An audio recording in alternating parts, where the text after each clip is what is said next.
As plantas da Bíblia e o segredo do vovô Jonas. O sol da manhã batia forte na pequena cidade de Belém, na Palestina. Na casa simples de tijolos claros, Dona Sara mexia uma panela de lentilhas enquanto cantarolava. Seu neto, Lucas, de 12 anos, entrou correndo pela porta da cozinha, quase derrubando uma cesta de figos. Vó, o vovô Jonas está lá fora falando sozinho de novo, disse Lucas, ofegante. Ele tá agachado perto do pé de romã e apontando pro céu. Acho que ele tá ficando maluco. Dona Sara riu e secou as mãos no avental. Ele não tá maluco, Lucas. Seu avô só tá contando histórias. Histórias que ele aprendeu com o pai dele, e o pai do pai dele. Histórias que têm mais de 2000 anos. Lucas franziu a testa.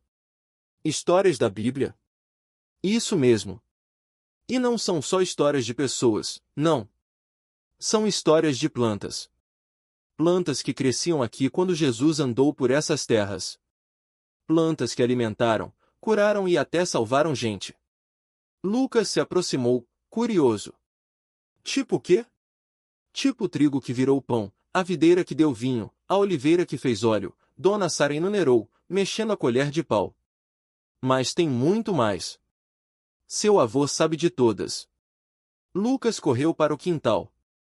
Lá estava vovô Jonas, um senhor de barba branca e olhos brilhantes, sentado debaixo de uma árvore frondosa. Ele segurava um galho fino e sorria como se guardasse um tesouro. Vô, a avó disse que o senhor sabe de plantas da Bíblia. É verdade? Vovô Jonas deu uma risada rouca. Verdade, meu neto. E não são só plantas. São pedaços da história de Deus e do povo dele. Senta aqui que eu te mostro. Lucas se acomodou na grama, ansioso. Quantas plantas são? 13. 13 plantas que aparecem na Bíblia e que ainda crescem por aqui. Algumas você conhece, outras vão te surpreender. Tipo o quê? Vovô Jonas apontou para o pé de romã atrás dele. Essa aqui é a primeira. A romã. Sabe por que ela é especial? Lucas balançou a cabeça. Porque ela é cheia de sementes. Dentro dela tem centenas, às vezes milhares. Na Bíblia, a romã é símbolo de vida e fartura. Os sacerdotes usavam imagens dela nas roupas. E quando os espiões voltaram de Canaã, trouxeram romãs para mostrar como a terra era boa. Uau! Lucas exclamou, olhando para a fruta vermelha e brilhante. E essa árvore aqui? Perguntou, apontando para a oliveira ao lado. Essa é a segunda. A oliveira. Ela é forte, vive centenas de anos. O óleo dela acendia as lâmpadas do templo, ungiu reis e até Jesus foi ungido com óleo de oliva. Sem falar que as folhas dela foram as primeiras que a pomba trouxe para Noé depois do dilúvio. Sinal de que a terra estava seca de novo. Lucas passou a mão no tronco áspero da árvore. Ela parece velha mesmo. Velha e sábia, vovô Jonas brincou. Agora vem, vou te mostrar mais. Eles andaram pelo quintal, que mais parecia um jardim bíblico. Vovô Jonas apontava e explicava, e Lucas ouvia tudo com os olhos arregalados. Essa aqui é a figueira, disse vovô, parando perto de uma árvore cheia de folhas largas. Jesus falou dela várias vezes. Uma vez, ele amaldiçoou uma figueira porque ela não tinha frutos, mesmo na época em que deveria ter. Foi uma lição sobre hipocrisia. Hipocrisia? Lucas repetiu, confuso. É quando alguém finge ser uma coisa, mas não é. Como uma figueira cheia de folhas, mas sem frutos. Parece boa, mas não alimenta ninguém. Lucas assentiu, entendendo. E essa planta aqui? Perguntou, apontando para um arbusto baixo com flores roxas. Essa é a isopo. Uma plantinha humilde, mas poderosa. Na Bíblia, ela foi usada para passar sangue de cordeiro nas portas dos hebreus no Egito, na noite da primeira Páscoa. Também foi usada para dar vinagre a Jesus na cruz, nossa. Lucas murmurou. E essa outra? Ele apontou para um pé de trigo dourado. O trigo. O pão nosso de cada dia. Jesus multiplicou pães de trigo para alimentar multidões. E quando ele disse o reino dos céus é como um grão de mostarda, ele estava falando de uma semente que começa pequena, mas vira uma árvore grande. Grão de mostarda? Lucas perguntou.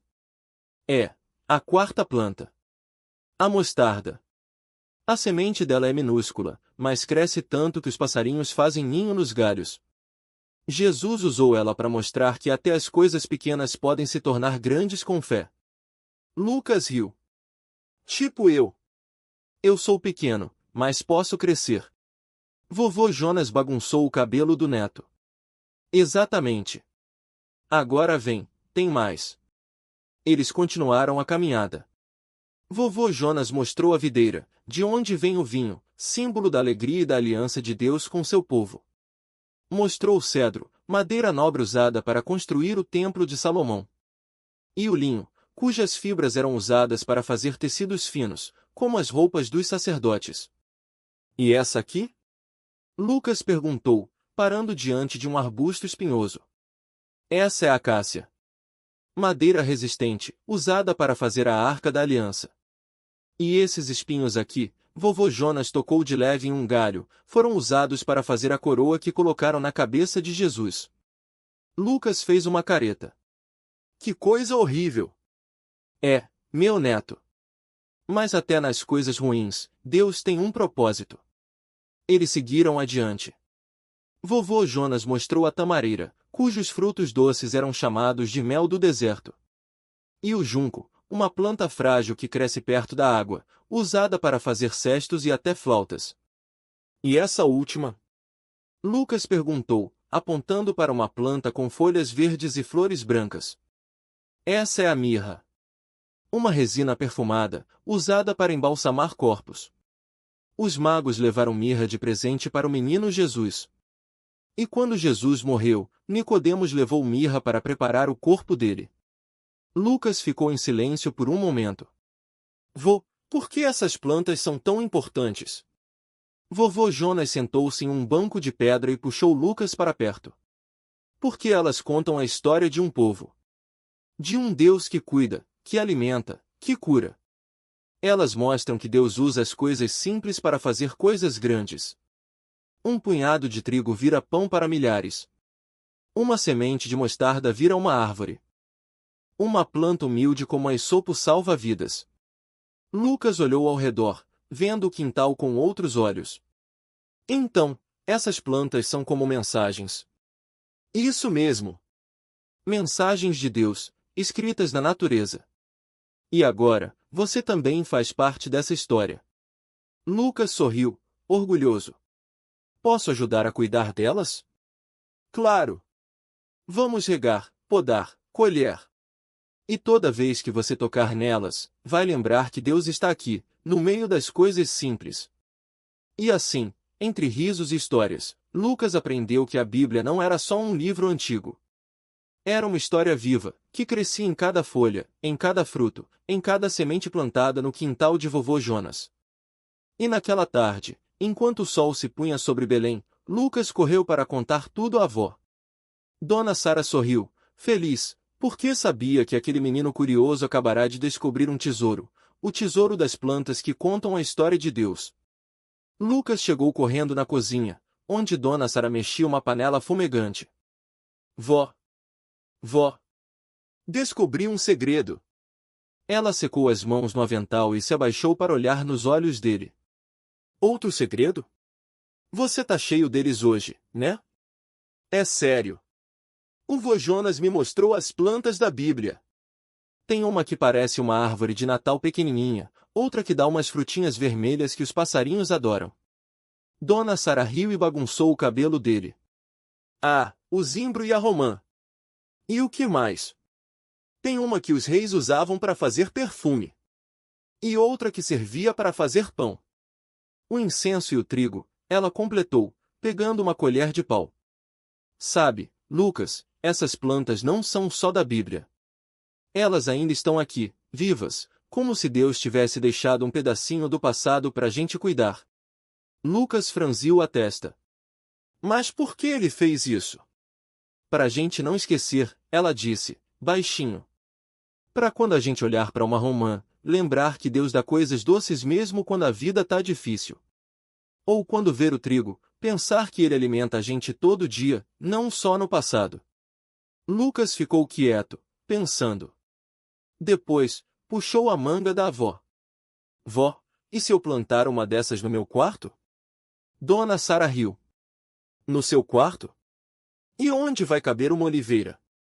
Não precisa ser uma oliveira. Pode ser uma plantinha pequena, tipo aquela que o vô disse que os pastores usavam para fazer corda. O linho?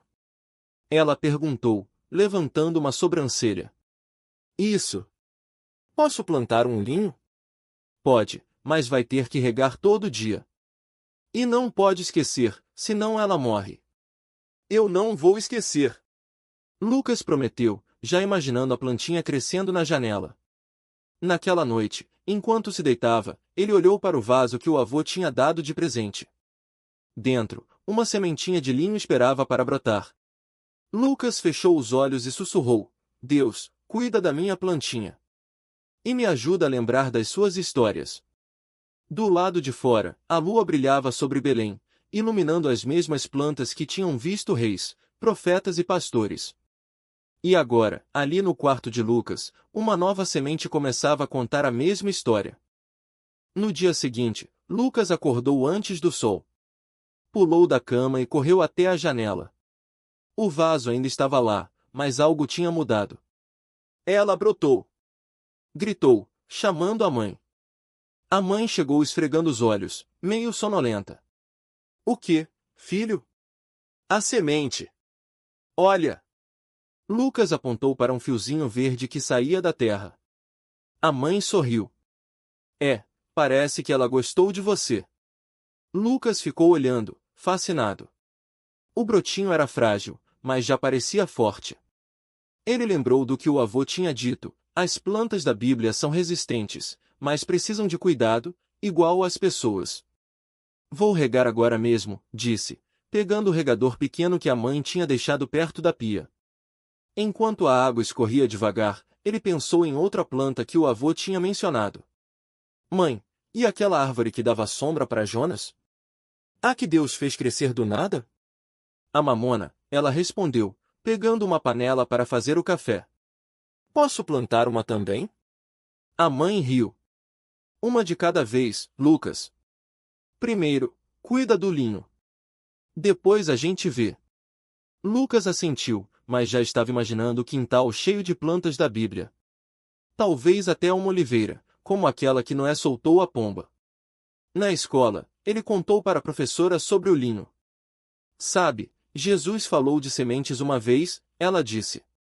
Disse que o reino de Deus é como uma semente de mostarda.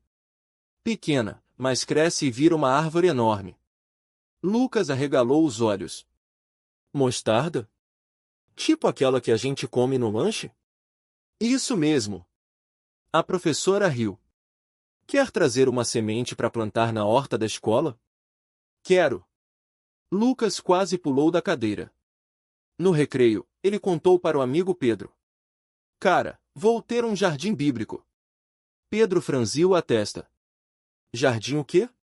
Bíblico. Com plantas que aparecem na Bíblia. Linho, mostarda, oliveira. Ah, legal, Pedro disse, mas parecia mais interessado na bola de futebol. Lucas não se importou. Ele já estava planejando tudo. Quando chegasse em casa, ia pedir pro avô contar mais histórias. E quem sabe, um dia, seu jardim ficasse tão grande quanto aquele que Deus fez no Éden. Naquela tarde, enquanto ajudava a mãe a lavar a louça, ele perguntou, Mãe, e se eu plantar uma romã? Aquela que os espiões trouxeram da terra prometida? A mãe enxugou as mãos no pano. Pode ser. Mas romã leva anos para dar fruta. Tudo bem, Lucas disse, sorrindo. Eu tenho tempo. E, pela primeira vez, ele entendeu que algumas coisas não podiam ser apressadas. Assim como as plantas, as histórias também precisavam de tempo para crescer. Lucas ficou olhando pela janela da cozinha. Lá fora, o quintal pequeno parecia um mundo inteiro. O sol batia nas folhas da goiabeira, e ele imaginou como seria ter outras plantas bíblicas ali. Mãe, e se eu plantar um pé de trigo? Perguntou, secando um prato. A mãe riu. Trigo? Aqui no quintal? Ela balançou a cabeça. Trigo precisa de espaço, filho. E de sol forte. Mas a Bíblia fala de trigo. Lucas insistiu. Jesus até fez pão com ele. É verdade. A mãe pegou outro prato. Mas aqui a gente só tem espaço para coisas pequenas. Lucas suspirou. Pensou na mostarda, que crescia até virar uma árvore. Pequena no começo, mas cheia de força.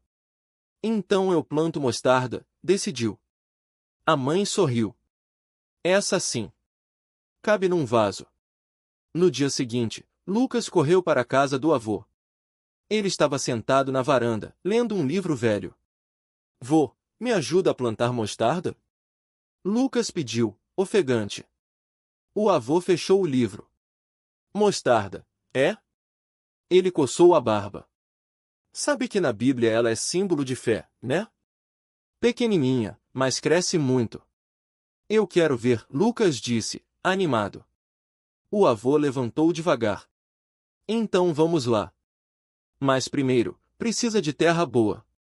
Eles foram até o fundo do quintal, onde tinha um pedaço de terra úmida. O avô cavou um buraquinho com a enxada.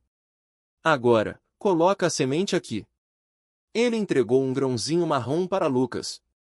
Lucas segurou com cuidado e colocou no buraco. Cobriu com terra e pisou de leve. E agora? Perguntou. Agora, espera. O avô limpou as mãos na calça. E rega todo dia. Lucas correu para pegar o regador. Enquanto jogava água, imaginou a plantinha crescendo, ficando grande, cheia de folhas. Como na história. Vô, e se eu plantar mais coisas? Perguntou, sem tirar os olhos da terra. O avô sentou no banco de madeira. Pode plantar. Mas lembra, nem tudo dá certo na primeira vez. Lucas franziu a testa. Por quê? Porque é assim com a vida. O avô apontou para a goiabeira. Aquela ali já caiu 2 vezes com o vento. Mas agora tá firme. Lucas olhou para a terra recém-plantada. Sabia que não ia ver a mostarda crescer rápido. Mas não tinha pressa. Tudo bem, disse. Eu espero. E, enquanto o sol se punha, ele já estava pensando na próxima semente. Lucas voltou para casa com o regador vazio. O cheiro de terra molhada ainda grudava nas mãos. Na cozinha, a avó mexia uma panela de feijão. Já regou? Ela perguntou, sem parar de mexer. Reguei. Lucas lavou as mãos na pia. Vô disse que posso plantar mais. A avó sorriu. Então amanhã a gente vai atrás de sementes. Posso escolher? Claro. Mas tem que ser coisa que cresça aqui. Lucas pensou. E romã? A Bíblia fala de romã. Fala mesmo. A avó desligou o fogo. Mas romã demora. Você tem paciência? Tenho. Lucas secou as mãos no pano. E figo? Figo é bom. Mas precisa de sol forte. A gente tem sol forte. A avó riu. Tem mesmo. Naquela noite, Lucas sonhou com um jardim enorme. Mostarda, romã, figo, tudo crescendo junto. No sonho, ele colhia frutas e dava para o avô. O avô sorria e dizia, tá vendo? Valeu a espera. No dia seguinte, depois do café, foram até a loja de sementes. O lugar cheirava a terra e plástico. Lucas correu para os pacotinhos coloridos. Olha, vô. Ele pegou um com a foto de uma romã vermelha. Esse aqui. O avô pegou o pacote. Boa escolha. Mas lembra, romã gosta de terra funda. Eu cavo fundo. E precisa de água, mas não demais. Eu rego só um pouquinho. O avô riu. Tá bom, professor. Lucas também escolheu sementes de figo e de sopo, aquela plantinha que Davi usou na Bíblia. A avó ainda pegou um pacote de trigo. Para fazer pão, ela disse. No caminho de volta, Lucas não parava de falar. E se a gente plantar tudo em fileira? Mostarda aqui, romã ali, calma, Lucas. O avô riu. Uma coisa de cada vez. Mas eu quero tudo junto. Paciência, filho. A avó bagunçou o cabelo dele. Jardim não cresce de uma vez. Lucas suspirou. Mas no fundo, gostava da ideia de esperar. Cada semente era como uma promessa. Quando chegaram em casa, o avô pegou a enxada. Vamos lá. Primeiro a romã. Lucas cavou um buraco fundo, como o avô ensinou. Colocou a semente com cuidado, cobriu com terra e regou devagar. Agora? Perguntou. Agora, espera, disse o avô. Lucas sentou na grama. O sol esquentava as costas. Ele fechou os olhos e imaginou o jardim crescendo. Um dia, ia ser lindo. E ele estaria lá para ver. Lucas ficou ali um tempão, de olhos fechados, ouvindo o vento nas folhas. De repente, sentiu algo cutucar seu braço. O que foi? Perguntou, assustado. Era o cachorro da família, o Bolota, com um graveto na boca. Ele abanou o rabo e soltou o pau aos pés do menino. Ah, você quer brincar? Lucas riu e pegou o graveto. Jogou longe, e Bolota saiu correndo atrás. A avó apareceu na porta da casa, com um copo de limonada. Tá com sede? Tô. Lucas levantou rápido e correu até ela. Enquanto bebia, olhou para o buraco onde tinha plantado a semente. Vó, quanto tempo demora para a romã crescer? Uns 2 anos, mais ou menos, ela respondeu, sentando ao lado dele. 2 anos? Lucas arregalou os olhos. É muito tempo. Mas quando crescer, vai dar frutas todo ano. E você vai poder comer quantas quiser. Lucas suspirou. Eu queria que fosse mais rápido. As coisas boas demoram, filho, disse a avó, passando a mão no cabelo dele. Como você. Quando nasceu, era pequenininho. Agora olha só, já tá grandão, ajudando no jardim. Lucas sorriu. É verdade. Bolota voltou, ofegante, e deitou na sombra ao lado deles. O sol já estava mais baixo no céu. Amanhã a gente planta a mostarda? Perguntou o Lucas. Se você quiser, disse a avó. Mas hoje já fizemos bastante. Lucas concordou. Olhou para o buraco outra vez. Vó, acha que a semente já está crescendo lá embaixo? Pode ser. A terra está úmida, o sol está quente, ela deu de ombros. Só falta tempo. Lucas fechou os olhos de novo. Dessa vez, imaginou a romãzeira alta, cheia de frutas vermelhas. E ele, subindo nos galhos para pegar uma. Um dia, murmurou. A avó beijou a testa dele. Um dia. Agora vai lavar as mãos pro jantar. Lucas levantou, mas antes deu uma última olhada no jardim. Bolota seguiu atrás, latindo baixo, como se também estivesse ansioso pelo que viria.